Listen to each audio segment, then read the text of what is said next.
Katika lesson hii tutakwenda kuzungumzia kuhusiana na loops katika Python programming language. Jina langu ni Mohamed Hafidh Mohamed kutoka Soma Taaluma, ambapo tunapozungumzia loop tunaenda kuzungumzia iteration, yani tunazungumzia swala zima la kuweza kurudia kitu fulani automatically.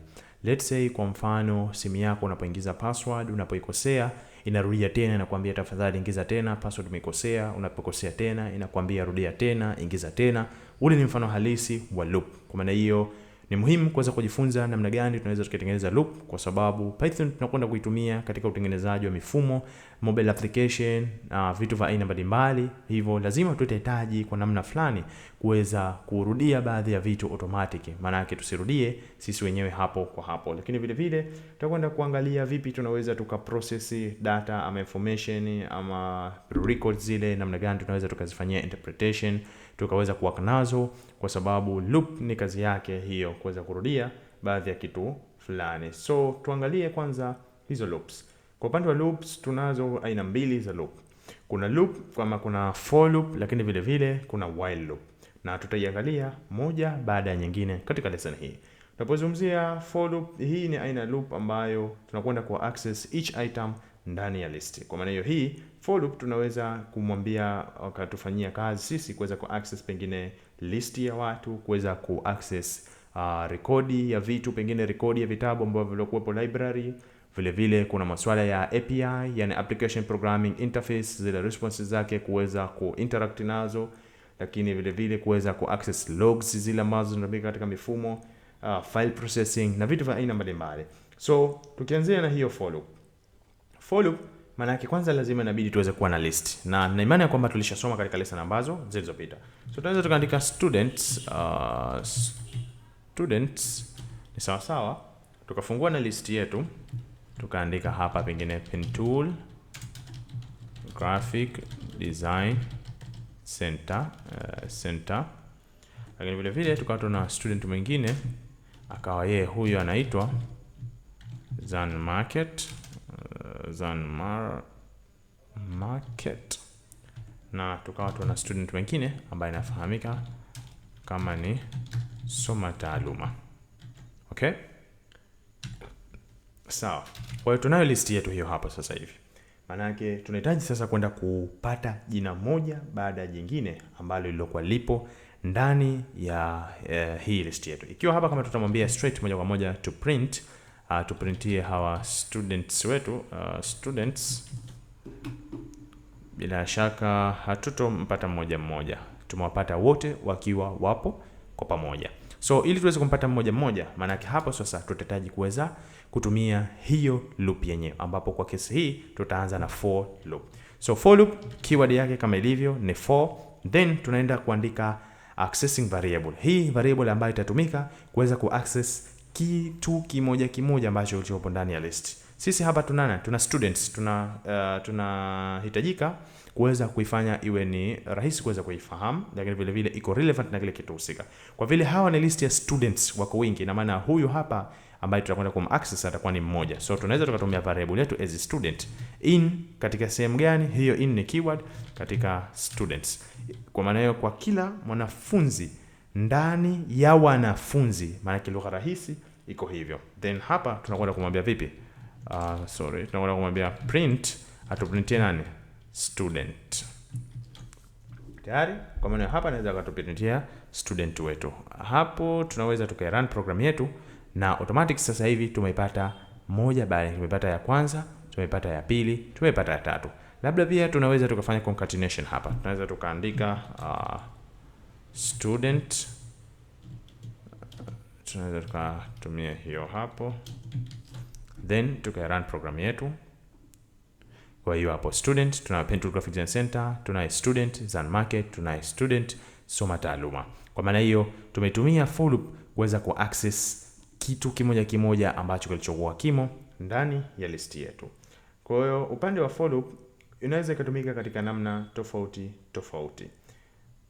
Vile vile tunaweza tukaichukulia hii kuweza kuitumia katika attempts, kwamba mtu ameingiza password mara ngapi, ameingiza mara moja, mara mbili, mara tatu. Hii itakuwa ni task yako wewe kwenda kuifanya katika for loop. Angalia vipi utaweza kuitumia kwa mujibu wa for loop ulivyoisoma, utaweza kutengeneza zile steps kuangalia kwamba ametumia vipi na vipi. Lakini as a hint and tip, utakwenda kutumia function ambayo inaitwa ni range. Kwa maana utatumia ni for loop, lakini vile vile utatumia range ndani ya for loop ili kuweza kupata ile range random number, ama kuweza kuchukua zile namba kwamba ameanzia wapi, anaishia wapi huyu mtu, ili kuweza kuangalia ukiwa kaingiza password mara kwanza sio, mara pili pengine sio, mara tatu sio, basi mtoe, mwambie jaribu tena baadaye. Hii itakuwa ni task ya kwako wewe kwenda kuiangalia.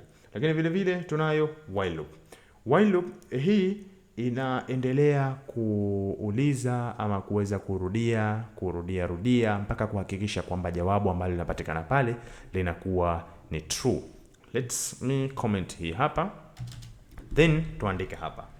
Let's say tunayo password ni sawa pengine na pgrdcenter.com.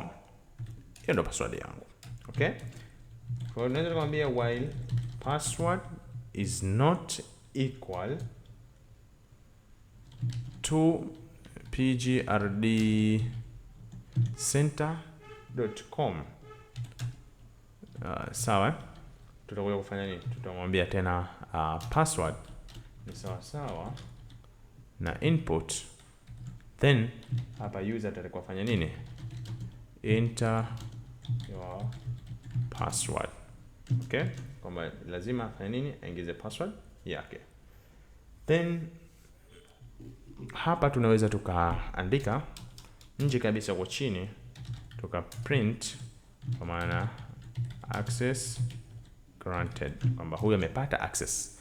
So to clear hii, then hapa password kwa sasa hivi tuiondoe, labda tuibadilishe, tuweke hamna kitu, then tu run program yetu. Ametuambia enter your password. Taingiza password yangu mimi Mohamed, nimekosea, ameniambia enter your password. Pengine nitaandika Zan Market. Imenikatalia, ameniambia niingize tena password yangu. Kwa maana hiyo while loop inarudia kile kitu mpaka ihakikishe ya kwamba kile kitu kipo sahihi, ndio itaweza kufanya nini? Kuendelea mbele. Lakini sasa hivi let's say nisingize kitu chochote. Tu cancel program yetu. Okay, tu quit. Then hapa tuje tuingize password yetu. Kwamba password ni empty. Okay, sawa. Let's say now to run. Tuingize tena password yetu, tuandike sasa hivi ni pgrdcenter.com. Moja kwa moja nimeambiwa vipi? Access granted na program yetu imemaliza. Kwa maana hiyo for loop tunaenda kuitumia ku access each item ndani ya list, lakini while loop inakwenda kufanya iteration, inarudia mpaka ihakikishe ya kwamba ile jawabu ama kile kitu ambacho kinahitajika, ama tunasema ile condition imemeet na imekuwa true. Kwa maana hiyo ndio tofauti ambayo ilikuwa baina ya for loop pamoja na while loop. Lakini vile vile tunahitaji kuweza kusimama baadhi ya muda, au pengine tutakapoona kitu fulani tuweze kuskip kuendelea mbele. It means hichi kitu kinawezekana na kinafanyika katika programming ama katika loops, kinafanya kazi kama kawaida. So let's say tuchukulie mfano tuna aina ya users tofauti. Tuchukulie mfano tuna users tofauti. Let's say tutaandika users ni sawa. Tukatengeneza list yetu hapa, tukawa tuna admin, pia vile vile tukawa tuna mwingine ambaye pengine ni staff, lakini vile vile tukae naye mwingine ambaye ni student. Okay, so hapa tunakwenda kutumia for loop kwa kawaida, sio? For user in users. Tayari. If user, ikiwa huyo user ni sawa na staff, sawa, tunakwenda kwa full colon, then tunakwenda ku print user found, sawa. Lakini hapo tutahitaji iweze kustop program yetu isiendelee mbele. Tutakwenda kutumia keyword inayofahamika kama ni break. It means hapa pia unaweza kujifunza ya kwamba ndani ya loop tunaweza tukatumia conditions za aina mbalimbali kuweza kuangalia. So to run program yetu, tutakapo run imetuambia kwamba user found ameonekana. Atakapomuona ameona user huyo hapo tayari. Lakini ikiwa kama hatutaweka break, maana yake kama tutaibadilisha, maybe let's say hapa tunaweza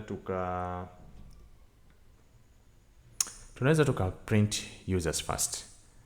Kwanza tuweze kumprint user, print user, then to try. Yes, ameprint admin, ameprint staff, moja kwa moja ametuambia kwamba user found. Maana yake huyu student hajaendelea tena. Kwa nini hajaendelea tena? Kwa sababu tumemwekea break. Maana yake kwamba ukisha kumpata tu basi achana naye, endelea mbele. Lakini vile vile tunaweza tukatumia continue.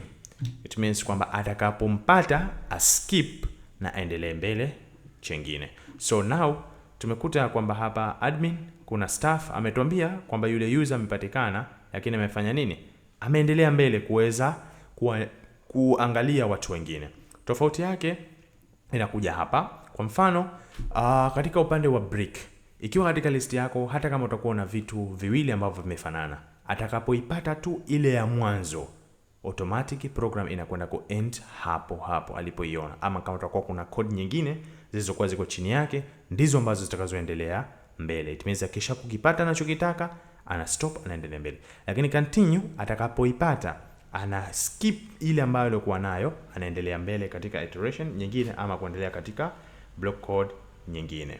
So hapo na imani ya kwamba tumeweza kuangalia vipi tunaweza tukaitumia loops katika mazingira tofauti. Tumeweza kuangalia vipi tunaweza tukatumia loops pamoja na conditions, yani if. Tumeweza kuangalia kuweza ku break ile loop yetu, kuweza ku skip kitu na kuweza kuendelea mbele katika loop yetu. Tumeweza kuangalia while loop, tumeweza kuangalia for loop, kuweza ku access na vitu vya aina tofauti. Kwa maana hiyo, kwa vile katika lesson ambayo iliyopita tuliweza kuangalia how nested inavyofanya kazi katika conditions, na kushauri na kazi yako pia kuweza kuangalia nested loops zinakwenda kufanya vipi katika Python. Same modality ambayo tumefanya katika condition ni vile vile katika loops itakuwa inafanya kazi. Utakapokuwa na swali lolote, usisite kuweza kulituma katika sehemu ya discussions na tutaweza kukupatia ufafanuzi kwa haraka iwezekanavyo.